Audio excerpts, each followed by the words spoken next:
Hello दोस्तों, स्वागत है आप सभी का हमारे यूट्यूब चैनल स्टे ट्रेडिंग के अंदर। दोस्तों आज हम बात करने वाले हैं बॉलिंजर बैंड्स के बारे में। दोस्तों आपने सुना होगा कहीं ना कहीं बॉलिंजर बैंड्स। दोस्तों बॉलिंजर बैंड्स क्या होते हैं और हम उससे ट्रेड कैसे ले सकते हैं। दोस्तों इंपॉर्टेंट ये है, बॉलिंजर बैंड को जानना इंपॉर्टेंट नहीं, उससे इंपॉर्टेंट ये है कि आप उसकी सहायता से ट्रेड कैसे ले सकते हो। तो आज की वीडियो के अंदर हम ये कम्प्लीटली समझेंगे। सिंपल से शब्दों में आज मैं आपको समझाने वाला हूँ कि दोस्तों आप बॉलिंजर बैंड को काम में लेकर कैसे एक अच्छी खासी प्रॉफिटेबल ट्रेडर बन सकते हो।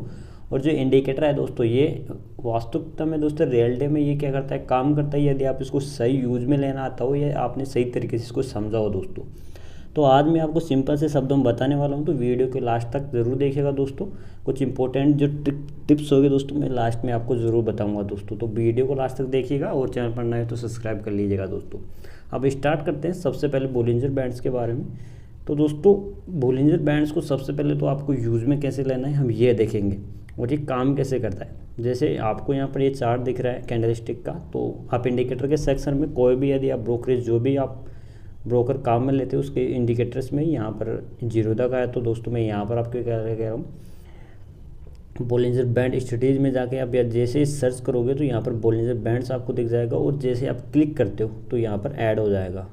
सिंपल से सबसे पहले ध्यान में रखना है कि जो पीरियड है दोस्तों उसको 20 पीरियड ही रहना है और नीचे स्टैंडर्ड है जो डेविएशन है दोस्तों उसको 2 ही रहने देना है। बाकी की सेटिंग्स तो एज इट इज़ दोस्तों आपको क्या करना है, ऐसे की ऐसे रखना है और उसको ऐड कर लेना है। तो ये निफ्टी 50 के अंदर मैंने क्या किया है, बॉलिंजर बैंड्स को ऐड कर रखा है। 1 मिनट का टाइम फ्रेम है। सबसे पहले तो ये 2 लाइंस जो आपको ऊपर नीचे की है तो दोस्तों अपर वीक है दोस्तों और ये है नीचे की दोस्तों डाउन वीक, और बीच में है जो दोस्तों ये है 20 पीरियड SMA। दोस्तों आपने यदि आप ट्रेडिंग करते हो तो आपने सुना ही होगा सिंपल मूविंग एवरेज दोस्तों। तो 20 पीरियड का मतलब है तो लास्ट 20 दिन के अंदर मार्केट का अप ट्रेंड चल रहा है या फिर इसके नीचे चल रहा है। तो ये ट्रेंड को आइडेंटिफाई करने का क्या कहता है, दिखाता है कि ट्रेंड आइडेंटिफाई आप कैसे कर सकते हो मूविंग एवरेज के बारे में मैंने पहले भी वीडियो बना रखी है, तो आपने ज़रूर देखा होगा दोस्तों। यदि नहीं देखा है तो वीडियो को देख लीजिएगा, आपको सिंपल से तरीके से आपको समझ में आ जाएगा। तो दोस्तों ये जो मूविंग एवरेज के जब ऊपर दोस्तों ये लाइन जो रहती है तो उसे 1 स्टैंडर्ड डेविएशन कहते हैं वो, और जो नीचे की जो लाइन है दोस्तों उसे डीप वे मतलब 2nd स्टैंडर्ड डिविएशन कहते हैं। मतलब मार्केट जब भी इस रेंज के अंदर रहता है दोस्तों, सिंपल से शब्दों में आपको समझना है कि मार्केट जब भी ये रेंज रहेगी, मतलब जो बैंड है ये, यदि मार्केट इस रेंज के बीच में चल रहा है तो मतलब मार्केट की पॉसिबिलिटी ये रहती है कि 65% जो मार्केट है इसके बीच के अंदर ही क्या होगा, अकॉर्डिंग चलेगा दोस्तों।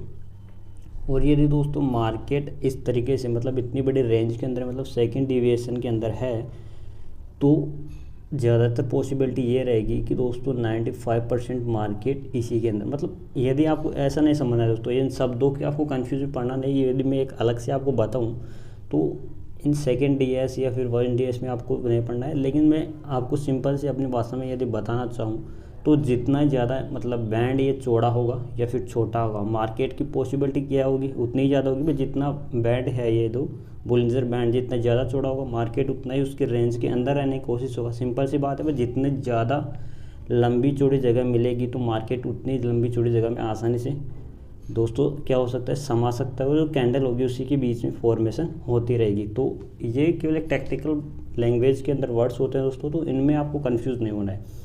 सिंपल से समझना है कि जितना जो बैंड की ये दोनों लाइंस जितनी पास पास होगी मार्केट उतना ही कम परसेंटेज इतनी होती। जैसे मैंने 65 पहले बताई थी, उसके कारण ये था कि मार्केट की बैंड कम थी, और जितनी ज़्यादा लंबी रेंज होगी मार्केट के बीच के अंदर तो उतना ही पॉसिबिलिटी है कि मार्केट बीच में रहे। तो अब देखते हैं कि 5 मिनट चार्ट फ्रेम पर कि मार्केट में आप इसमें जो ट्रेड लोगे दोस्तों वो किस बेस पर कर सकते हो। सबसे पहले जो स्ट्रेटेजी होगी स्क्वैश स्ट्रेटेजी होती है। स्क्वैश स्ट्रेटेजी ये होती क्या है दोस्तों, ये ब्रेकआउट होता है एक तरीके सा। तो इसको सिंपल से शब्दों में मैं यदि बताऊं तो मार्केट जब भी एक मतलब संकरा जो बॉलिंजर बैंड की जो दोनों लाइंस ये दोस्तों ऊपर नीचे की जब भी छोटी होगी, मतलब जो बैंड है जितना छोटा होगा और उसके बाद जो मार्केट में मूव आएगा, मतलब जो ब्रेकआउट होगा वो एक स्क्वैश ब्रेकआउट स्ट्रेटेजी कहलाती है। मतलब उसमें आपको एक अच्छा खासा प्रॉफिट देखने को मिल सकता है और अच्छा खासा मूव मार्केट में आपको देखने को मिल सकता है।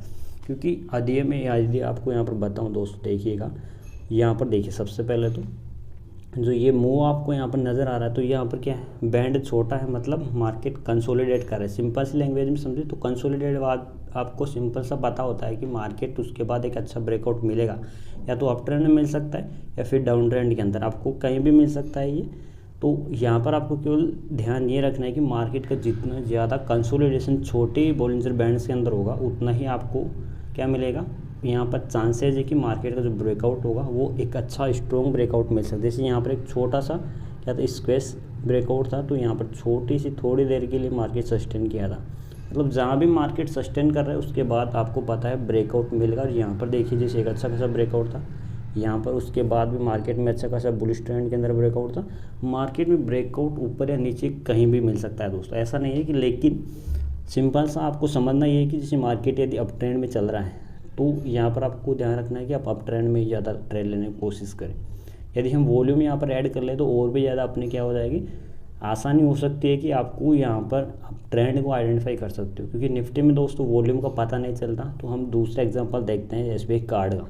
अब जैसे यहाँ पर आपने देखा कि जो स्क्वेस ब्रेकआउट है, यहाँ पर ब्रेकआउट मिल रहा है क्योंकि बैंड्स जो है दोस्तों पास पास है। यहाँ पर आपको दिख रहा है वो पास पास होने के कारण ही जो ब्रेकआउट मिला, यहाँ पर आपको देखिए नीचे वॉल्यूम भी उतना ही तेज़ है। मतलब जितना ज़्यादा वॉल्यूम होगा ब्रेकआउट उतना ही आपको स्ट्रॉन्ग देखने को मिलेगा।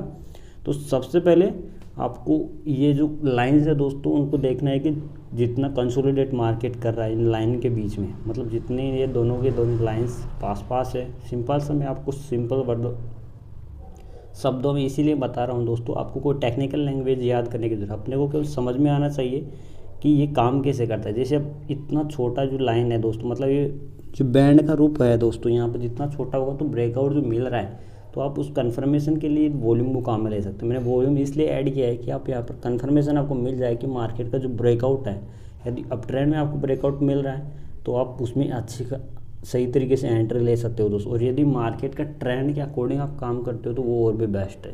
क्योंकि मैंने पहले भी आपको बता रखा है, यदि मार्केट के अकॉर्डिंग आप क्या करते हो, मार्केट में एंट्री लेते हो, जैसे मार्केट अप ट्रेंड के अंदर चल रहा है, ब्रेकआउट आपने अप ट्रेंड में दिख रहा है, तो आप क्या कीजिए, अप ट्रेंड के अंदर ट्रेड लीजिए। तो आपका जो स्कैल्पिंग करते हो या जो भी आप ट्रेड लेते हो दोस्तों, उसमें आपको आसानी से क्या मिल सकता है, प्रॉफिट भी मिल सकता है और आसानी से ट्रेड भी आप एग्जीक्यूट कर सकते हो। अब जैसे निफ्टी 50 के अंदर है या फिर जो भी मैंने जितने भी दोस्तों मैंने आपको यहाँ पर क्या दिए हैं एग्जांपल दिए हैं, वो 5 मिनट 15 मिनट या 1 डे आप जिस भी चार्ट फ्रेम पर देखना चाहो दोस्तों देख सकते हो। लेकिन केवल आपको ध्यान ये रखना है दोस्तों कि आपको टाइम फ्रेम इंपॉर्टेंट नहीं है, केवल मार्केट में आपको ट्रेंड एक तो आइडेंटिफाई ध्यान रखना है कि ट्रेंड मार्केट का किस तरीके से चल रहा है। अब जैसे ये पूरा का पूरा जो मार्केट था, अब अकॉर्डिंग मार्केट नीचे भी जा रहा है ऊपर भी जा रहा है, लेकिन आपको जब भी मार्केट में जो सेकंड स्ट्रेटेजी है तो ये काम कैसे करती है, मतलब जब ये लाइंस ब्रेकआउट दे देती है ना दोस्तों, जैसे नीचे की डिप लाइन है और ऊपर की अप लाइन को दोस्तों जब भी कोई कैंडल ब्रेकआउट दे रही है तो आपको चांसेस क्या है कि मार्केट ज़्यादातर चांसेस ये रहता है कि मार्केट इन लाइंस के बीच में रहता है।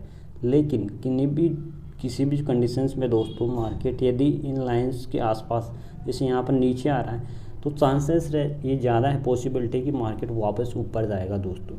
तो आपकी ये एक स्ट्रेटेजी यहाँ पर एक काम कर सकती है दोस्तों, ये कि मार्केट जब भी मतलब या तो अपलाइंस के पास दोस्तों जो अप ट्रेंड के अंदर यदि मार्केट है, तो यदि मार्केट के अंदर नीचे आ रही है लाइंस के पास आ रही है तो मार्केट का चांसेस ये वापस उसी दोस्तों क्या बैंड के अंदर मार्केट जाने की कोशिश होगा। कि जैसे मार्केट अप ट्रेंड में था तो नीचे की तरफ आई कैंडल्स यहाँ पर, तो चांसेस है कि मार्केट वापस ऊपर जाएगा। क्यों? क्योंकि मार्केट जो बॉलिंजर बैंड्स के अंदर ही रहेगा दोस्तों, ज़्यादातर चांस ये रहेगा कि आपको बॉलिंजर बैंड्स के अंदर ही मार्केट में मिलेगा।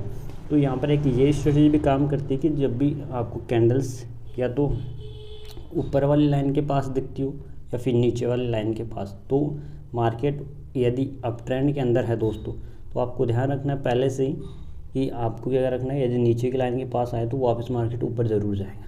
तो आप एक कन्फर्मेशन के लिए RSI भी अलग से काम में ले सकते हो। और इससे इंडिकेटर के बारे में मैंने पहले बता रखा है, यदि आपने नहीं ध्यान दिया हो तो दोस्तों वीडियो आप ज़रूर देख लीजिएगा।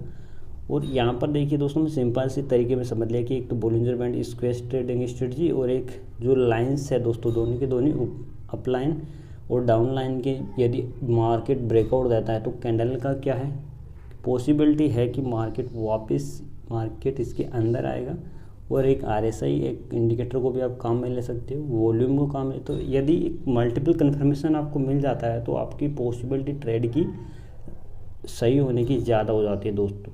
तो इसलिए मैं आपको क्या मल्टीपल ये ज़्यादा इंडिकेटर तो एक ही है दोस्तों, लेकिन आप कंफर्मेशन के लिए अदर चीज़ों को काम में ले सकते हो। मैं ऐसा नहीं कहता कि आप मेरे बताई हुई चीज़ों को डायरेक्ट काम में, आप अभी भी बैक टेस्ट भी कर सकते हो, लेकिन ये बिल्कुल सही बात है दोस्तों कि मार्केट के अंदर यदि आप बोलिंजर बैंड को काम में लेते हो ना, तो आपकी पॉसिबिलिटी है कि जब भी मार्केट या तो दोनों लाइंस के आसपास आता है तो ऊपर जाएगा, या नीचे से ऊपर आता है। ट्रेंड को भी आपको ध्यान में रखना है। और जो पहली स्क्वेयर स्ट्रेटजी थी दोस्तों, जिसमें मार्केट कंसोलिडेट करता है तो उसके बाद एक अच्छा खासा ब्रेकआउट मिलता है, आप सबको पता है। लेकिन ये आप इंडिकेटर की मदद से ज़्यादा क्या कर सकते हो, यहाँ पर ध्यान में रख सकते हो कि मार्केट का कंसोलिडेशन कहाँ हो रहा है दोस्तों। तो ये दोस्तों बोलिंजर बैंड के कुछ इंपॉर्टेंट फीचर्स थे जो मैंने आपको बता दिए हैं। तो आशा करता हूँ दोस्तों सिंपल से शब्दों में मैंने यहाँ पर बताने की कोशिश की थी, आपको समझ में आ गया होगा। और यदि वीडियो अच्छी लगे तो लाइक कर दीजिएगा और शेयर कर दीजिएगा दोस्तों, और चैनल पर नए हैं तो सब्सक्राइब कर लीजिएगा। और दोस्तों टेलीग्राम को यदि ज्वाइन नहीं कर रखा है तो उसको ज्वाइन करना न भूलें दोस्तों, लिंक आपको डिस्क्रिप्शन में मिल जाएगी, क्योंकि मैं वहाँ पर कुछ इंपॉर्टेंट चार्ट और दोस्तों लेवल्स प्रोवाइड करवाता रहता हूँ दोस्तों। तो आज की वीडियो में इतना ही, मिलते हैं नेक्स्ट वीडियो में, तब तक के लिए बेस्ट ऑफ लक।